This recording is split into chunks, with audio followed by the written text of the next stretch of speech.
मैं विश्वास आपका स्वागत करता हूं अपने YouTube चैनल विशु गोरख में। और दोस्तों, आज मैं आपको अपने इस वीडियो के माध्यम से सूचना का अधिकार अधिनियम 2005 की धारा 10(2) की जानकारी देने वाला हूं। अगर आपने अभी तक मेरे इस चैनल को सब्सक्राइब नहीं किया है तो इसे सब्सक्राइब करें, वीडियो को लाइक और शेयर जरूर करें। तो चलिए दोस्तों, मैं आपको बताता हूं कि सूचना का अधिकार अधिनियम 2005 की जो धारा है 10(2) वो क्या है। देखिए दोस्तों, धारा 10(2) में ये बताया गया है कि जब आप सूचना मांगते हैं और सूचना मांगते समय सूचना अधिकारी जब आपके आवेदन की जांच करता है और जांच में वो उसको ये लगता है कि आपने जो सूचना मांगी है वो अधिनियम के तहत छूट प्राप्त सूचना है, अर्थात आपको दिए जाने योग्य सूचना नहीं है, तो ऐसे में वो क्या करता है, ऐसे में आपके उस छूट प्राप्त सूचना में से उस भाग को अलग कर लेता है जिस भाग की सूचना आपको दिया जाना आवश्यक है, अर्थात जो भाग उसमें छूट प्राप्त नहीं है, अर्थात उसकी सूचना आपको मिल सकती है। तो पहले क्या करेगा कि उस भाग को वो अलग कर लेगा और अलग करने के पश्चात में फिर वो आपको सूचना प्रदान करेगा। जब वो सूचना प्रदान करेगा तो उसमें आपको ये बताएगा कि आपकी जो सूचना है उसमें विषय वस्तु अर्थात सामग्री के आधार पर क्या निष्कर्ष निकला है, क्या निर्णय निकला है और क्या विनिश्चय हुआ है। फिर आपको यह भी जानकारी देगा कि आपकी सूचना के संदर्भ में निश्चय करने वाला अधिकारी कौन है, उसका नाम क्या है, उसका पद क्या है,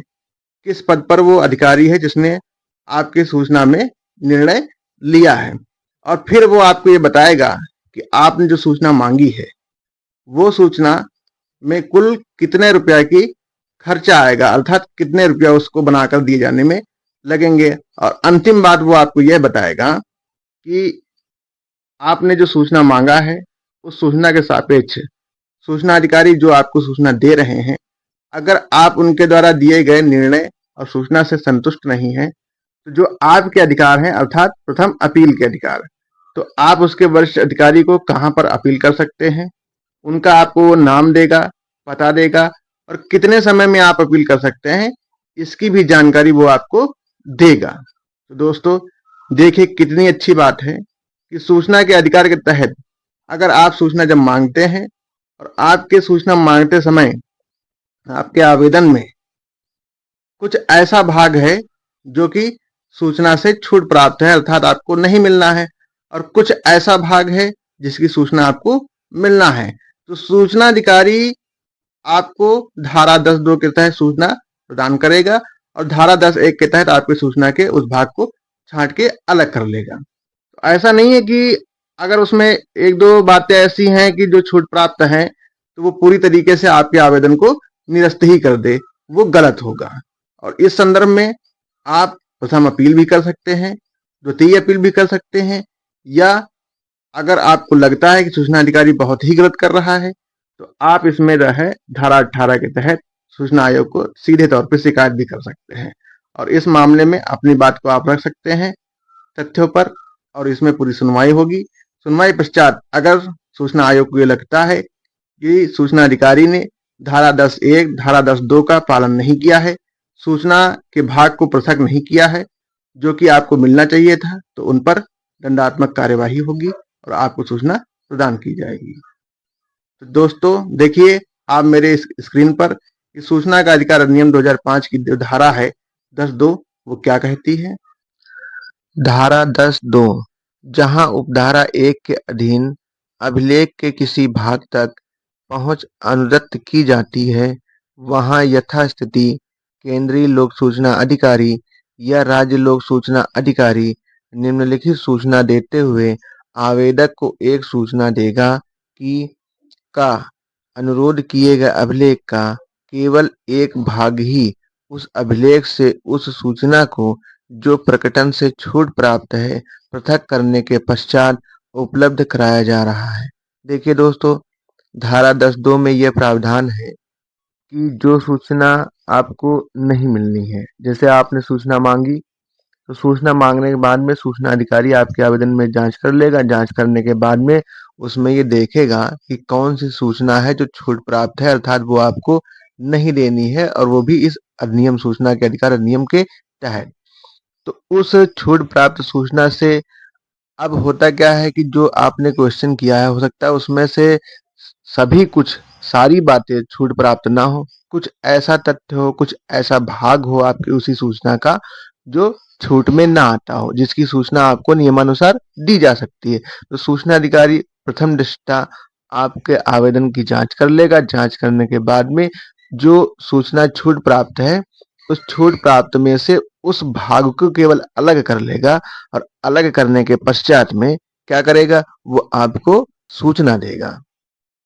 हाँ, विनिश्चय के लिए कारण जिनके अंतर्गत तथ्य के किसी महत्वपूर्ण प्रश्न पर उस सामग्री के प्रति जिस पर वे निष्कर्ष आधारित थे निर्देश करते हुए कोई निष्कर्ष भी है। ग विनिश्चय करने वाले व्यक्ति का नाम और पदनाम। घ उसके द्वारा संगठित फीस के ब्यौरे और फीस की वह रकम जिसकी आवेदक से निक्षेप करने की अपेक्षा की जाती है। और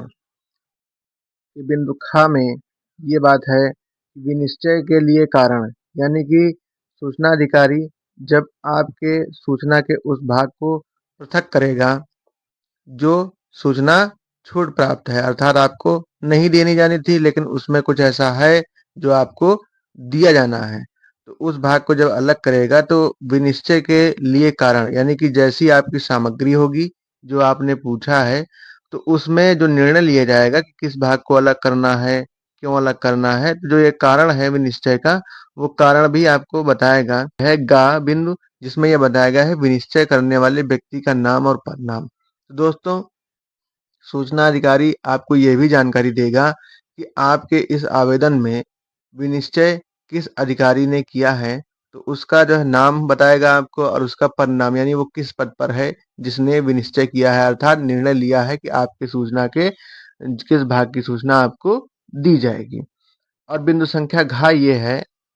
उसके द्वारा संगठित फीस के ब्यौरे। दोस्तों देखिए, आवेदन शुल्क जो सूचना का होता है वो 10 रुपया होता है और जो बीपीएल राशन कार्ड धारक होते हैं, गरीबी रेखा से नीचे के जो परिवार होते हैं, वो उनको निःशुल्क सूचना मिलती है।